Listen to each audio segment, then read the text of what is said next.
Hello, everybody, and welcome back to Ben Talks Talent Conversation. Today on the pod, we have Chris Townsend. He is the director of TA, and we're going to talk about all things recruiting. Chris, how are you doing? I'm doing wonderful today. Real pleasure to be here. Thank you, Ben, for inviting me. Yeah, absolutely, absolutely. The first thing I want to talk about is you are now director of TA at your role. You're in the banking industry, and prior to that, you've actually had a variety of roles. I always find it interesting when people work their way into TA. Could you tell us a little bit about that journey and how you got here? Yeah, definitely. It's not your typical journey, I will say. I used to do Parks and Recs, creating sports programs for kids. Well, my mom was a longtime banker, and she told me, "You never make a lot of money in Parks and Recs. Why don't you get a real job?" So I moved into banking as a teller. Found out I liked it. I found out I had a niche for. I was always good at math, and I was always good at numbers, analytics, and things like that. So I moved up through the ranks of Suncoast. I started off as a teller, then became a supervisor, became a loan officer, and then I wanted to be in the youth outreach. My degree is in marketing, so I wanted to go talk to kids about better ways to save finances, how to improve finances and that. So I ended up moving into L&D first because I figured if I was going to get noticed by marketing, I needed to go to learning development and practice my ability to speak to people. I was born partially deaf, so I have a hard time hearing, and I have a different choice of words than most people. So how to get in practice and getting in front of people. So I went to L&D, did that, then went to youth outreach and became the youth outreach manager. Got to travel all around all around the state of Florida and a couple other states for Suncoast and got the ability to meet a bunch of wonderful people. But what I keep on my office wall is a thing from my daughter. In 2015, my daughter said, "Father's favorite thing to do was work." Now, when you have a 4-year-old and the most favorite thing is her, that's not a great thing. So I ended up moving into recruiting. I was like, HR, I've always liked to hire people. I've always had a passion for it.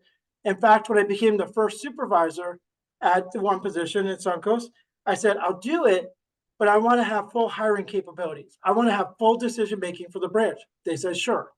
So at that time, I never saw myself becoming the director of talent. I never saw myself moving into HR talent.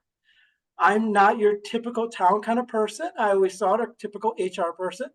But what I've realized is I have a passion for helping people change lives. And that's what I'm really passionate about, helping people find out where they want to go and helping them get there. So when I got into recruiting, I quickly moved up to being director because I could fill positions, I could talk to people, I could judge, I could identify, and I could tell them, I know you really want this position, but it's not the right one for you. I hear where you're talking about where your strengths are and what you get happy about discussing. Have you thought about this? 9 times out of 10, they never have. Yeah. And the best part is by listening to them, you're able to move them into that position. They come back 6 months, year, 2 years later. I wouldn't be here if it wasn't for you. That's why I do my job. I love it to death. Yeah. It's funny. The more people I talk to in recruiting, it's like, I don't know what the typical journey into recruitment is. I feel like, is there a typical journey? I don't know, but that's great. And, I appreciate the journey into that. And I think it's so helpful probably that you have the foundation of working in other roles prior to getting into recruiting, because you'll probably have a great understanding of what the other roles are, what people need, and probably gives you a very unique perspective. I totally agree with that. That is a very true statement. Yeah. So recruiting and banking, it is unique, right? It's different from a lot of other roles. Just if you could share with my audience, what is that like? What is it like recruiting and banking? What's unique about it? What are the challenges? What are the benefits? Just give us kind of like the 10,000-foot view on what you need to know about recruiting and banking. Well, I think when people think of recruiting and banking, they think of a teller or they think of a call center. They maybe think of the member service representative. So those are kind of easy. You get tons of applicants for it. But then when you get the IT security, the application developer, the quantitative analytics, all these unique titles out there, they're in other companies, large companies, whether it be IT tech or that, and trying to sell them, yeah, we're a tech company just like everybody else. We have our own website, we have our own things, we have all these computer programs we have to use, but showcasing, yeah, we're a financial institution. So one, getting people to realize jobs you could do at other companies, especially tech companies, you could do here. That's a challenge. It takes a great attraction specialist. Luckily, I was able to hire one, and she has attracted a lot of people because of that. Then the other challenge is most jobs, they don't go through a credit check. Most Mm, jobs is usually like a background check, a drug test. Last year's that credit check. Well, you think about it. If you want somebody to hold your money, like think of a friend, a family member. Okay, if you knew they can't hold money or they're bad with their money, would you want to give them your whole wallet to hold on to and be that person? And so for that reason, there's credit checks in that. So sometimes you have to have those conversations. Hey, we notice this or that because we want our members and which we call our customers members to feel safe, to feel secure, to know that they're banking with somebody they trust. So for recruiting, it's not only getting people to understand the job, but also the the background behind it, the credit in that. And I'll say one last thing. Most of the world they have unique, I would say similar titles, similar job titles. In other words, we don't call our tellers. We call them ILT. I'm trying to think it. I can't even think what they're called right now. ITM tellers, okay, yeah, interactive teller machines, tellers. Well, somebody sees that and they're like, "What's an ITM teller?" So for an attraction point, we put online tellers. Oh, so that means I'm going to be online and working through somebody through the computer? Yes. And so it's hitting those job search engines, hitting those people that don't know banking terms and making it easy, friendly for them to apply for a position that they know that they want to do that aligns with their degree or their certifications they got in school. And the biggest thing is helping them identify their skills and making sure those skills align with what we're looking for. yeah. Yeah, that's interesting. I never even thought about the credit check component of it, and I could totally understand the recruiting the very niche, highly skilled, uh, high demand, low quantity like IT talent. I mean that's a competitive market. Even in today's day, where you have some big tech companies doing layoffs and still right sizing their workforce after overhiring in 2022, really great talent is always at a premium. Um, And you gotta think with the tech industry, they always want to work for the names. I want to work for Google. I want to work for Meta. I want to work for Amazon. I want to work for yeah, Yahoo. Suncoast, we're the largest credit union in the state of Florida. What's a credit union? We're like a bank. Bank of America? Yeah, we're like them. So there's an yeah, education factor that we're doing at the same time yeah, and teaching them why we're just as good as everybody else. And you can have a great culture and a great career here. yeah. Awesome. Um, so one thing you mentioned is you're passionate about helping people. You also mentioned that you're passionate about resumes. So here's an opportunity to help people with their resumes. I am not a resume expert, despite being in recruitment my whole career. I'm more of an interviewing expert on how to interview and the dynamics there. So I love like lobbying it over to other people just to talk about resumes, talking about what people can do to improve their resumes. I have found that like little tweaks can be massive for people. So I'm just going to shut up. I'm going to hand it over to you and let you talk to the audience just a little bit about what they can do to level up their resume. That is a great question. And I am very passionate about resumes. And I will say this little tweaks to level up your resume, it does get you out there. You can Google right now, how long does a recruiter look at a resume? And it's going to say anywhere from 6 to 8 seconds, 6 to 10 seconds. So here's a tip to understand if your resume is good. And I'm going to talk about ways to make it better. If you want to know if your resume is good, do not go to a family member or friend. They're going to be family members and friends. They're going to tell you, it's great, it's beautiful, it's wonderful. They don't have a clue what they're looking at. They're Yeah, just family or friends. So what you got to do is you're going to take your resume, go upside down to a stranger on the street. I mean, you really got to pick somebody you don't know. You then tell them, take a look at it. Count in your head 10 to 15 seconds and tell them, please stop looking. Then ask them one question. What would you hire me for? If the recruiter takes 6 to 8 seconds to look at a position and then look at your 6 to 8 seconds, look at a resume and look at that position and see if you're a match to that position. In those 10 to 15 seconds, that person should be able to identify if they're a match to the job they're thinking of. Then you can ask them, hey, what do you think about this job? They may be like polite and they may say, yeah, it looks like you can match for that.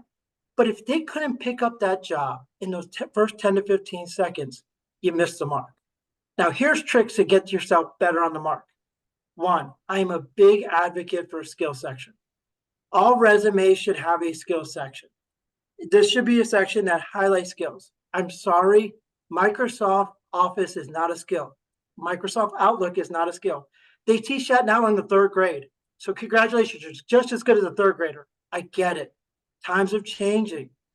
The biggest thing I would say, you want to focus on skills that most people don't have, but you also want to focus on skills towards the job you're going for. And here's an example. If I'm going for a talent acquisition specialist, a recruiter, I can simply go to Google and say, what are the top skills for a recruiter? From there, I will look and see if I identify with those skills. If I identify with those skills, I will put them in my skills section because that's what I want the recruiter, when they look at my resume, to see. I have the skills for that job. I'm perfect for that job. Now, if the skills is customer service, almost every job has that. Don't put it in there for the simple reason, no one is going to be honest. They don't have good customer service skills. Just like no one, I've interviewed thousands of people. I'm still waiting for the first person to tell me they are not a hard worker. Don't put a hard worker on there. That's not a skill. That is just out of high school, that works on a resume. As you're growing your career, take that off. Now, one other thing, tweaks. The beautiful thing about today's world is we have ChatGPT, we have AI. I'm a big fan of Microsoft Copilot. All you gotta do is go to bing.com, look up at the top, Copilot, and then I want you to take your section in your resume, the section that identifies the job you're doing right now. Then I want you to take the skills for the other job. Take the other job description. When you see the job post, take it from there. Go to Copilot, put your items in there, put what's on your resume now, and tell it to merge it and elevate it. See what it comes up with. You'll be shocked at how it changes the wording to make you sound better. Now, are we lying? No. We're taking what you have, we're taking what it has, and we're merging together. Because we all know the statement, every resume should be about the job you're applying to. But most people don't take the time to change it. This is a quick, easy way to elevate your resume and change it to every job you apply to and get yourself a better shot at getting that job. Yeah, I love it. You know, what I'm pulling out of that is one, clarity, right? Like, so it's important to be clear. I think two, you also mentioned eliminating fluff, right? Like, you know, that's very important. Three, highlighting alignment with your background and the job. And then fourth, articulating fit in a more effective way, right? Like you just, you know, showing. And those are four great keys that if you go through and you just check, you could immediately improve your resume substantially. And I think resumes are incredibly important. They are the first spot where it's like you're either going to get an opportunity to sell yourself or not. And if it doesn't go well, you'll never interview. Like you'll never get that chance to interview for that job. So I think, you know, it can be frustrating, it can be challenging, but it doesn't have to be overly complicated. If you walk through and you complete the easy steps, you can immediately elevate it. And I'm going to say a couple more things real quick. Yeah. Resumes are like your best friend and your worst enemy. In other words, they're your best friend when they help you get that job. They're your worst enemy when they don't. And you got a few seconds to win that recruiter over. Furthermore, I'm sure we've all heard about age discrimination and how far back you should go on the resume.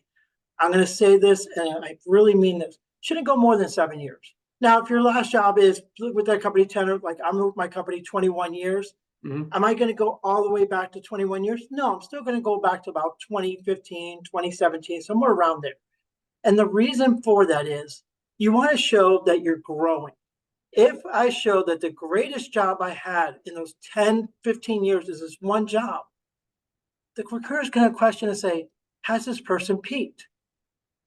Yeah. You don't want those. You want a recruiter never to question a resume. You want a recruiter just to be like, oh man, they're on the right path. They're on a growth path.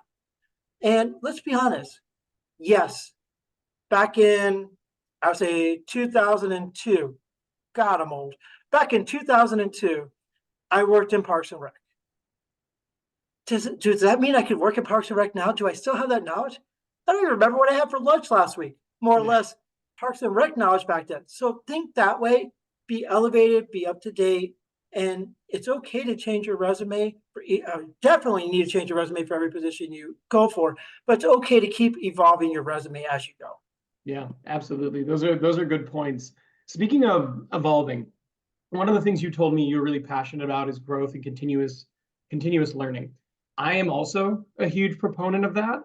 I always say to my team, you are either getting better or you are getting worse. You are very rarely staying the same. You're moving in a direction, so make that a positive direction.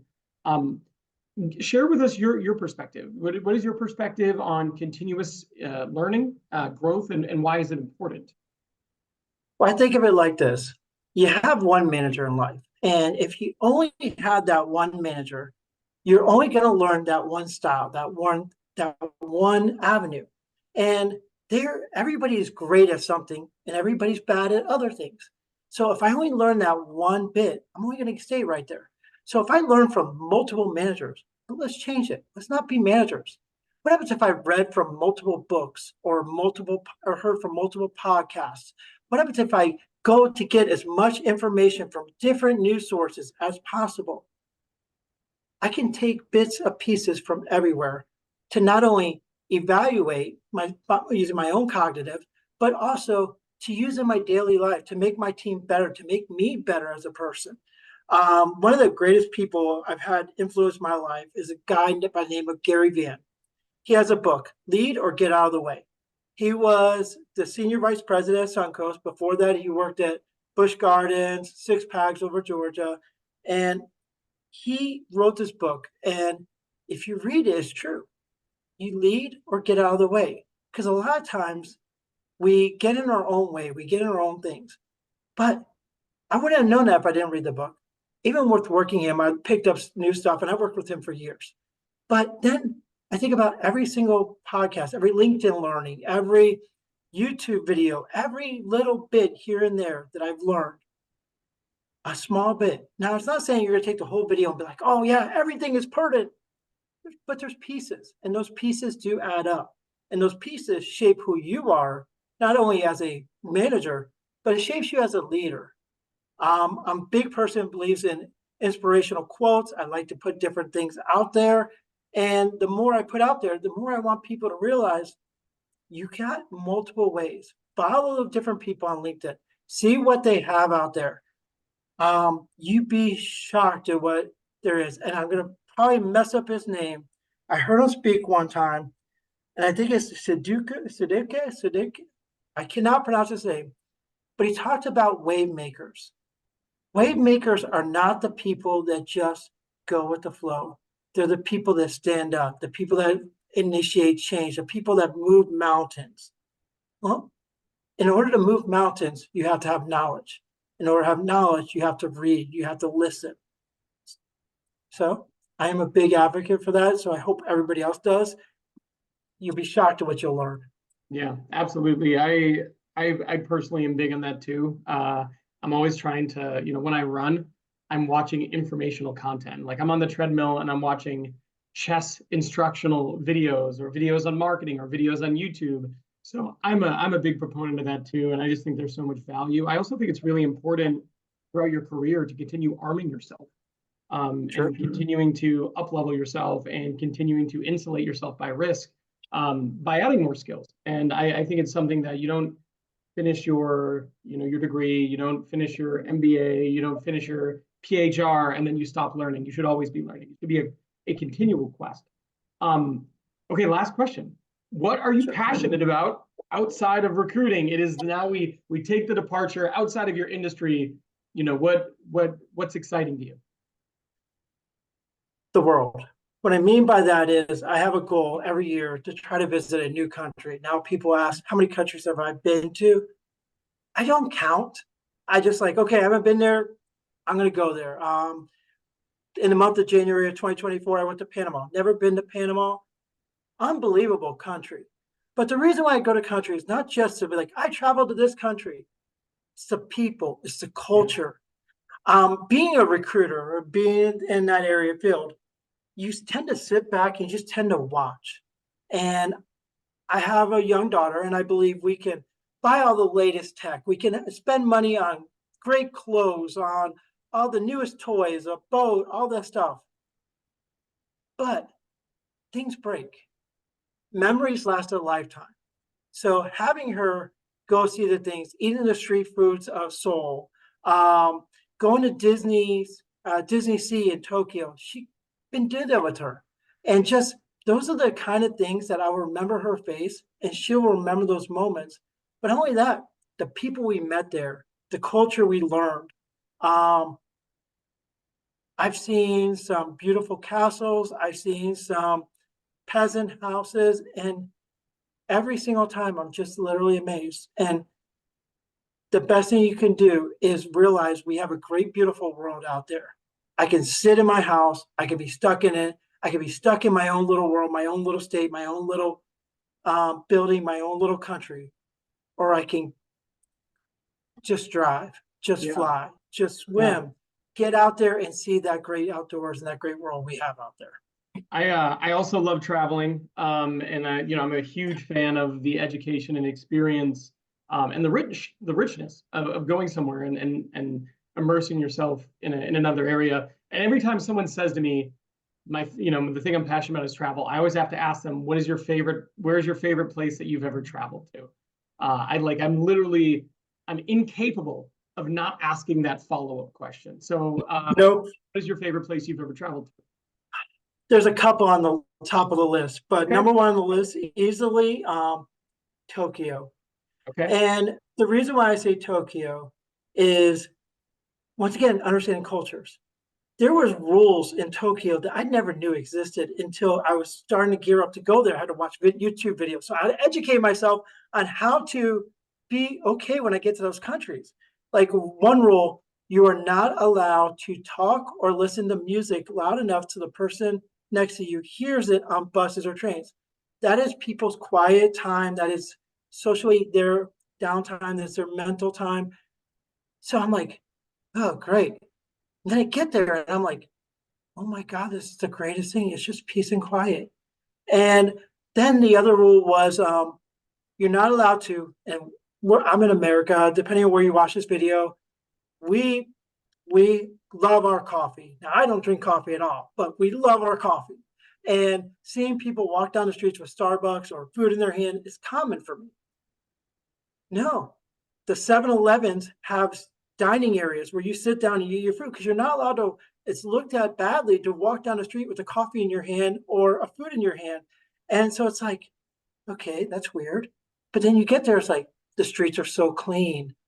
No one, there's no litter, there's none of that. I'm like, oh my gosh, this is the reason why they do it. So learning that, you get a new appreciation. I like big cities. I like to explore.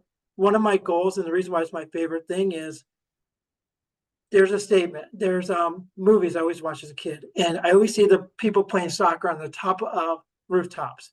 And I named my daughter after a famous soccer player. And so what I wanted to do is play on top of a building soccer with my daughter.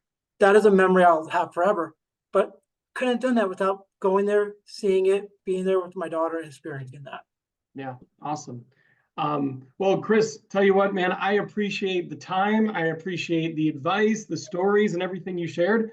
Thank you for being on the podcast. It's been an honor. Thank you for having me. And I can't say enough. This has been a wonderful experience. Thank you. All right.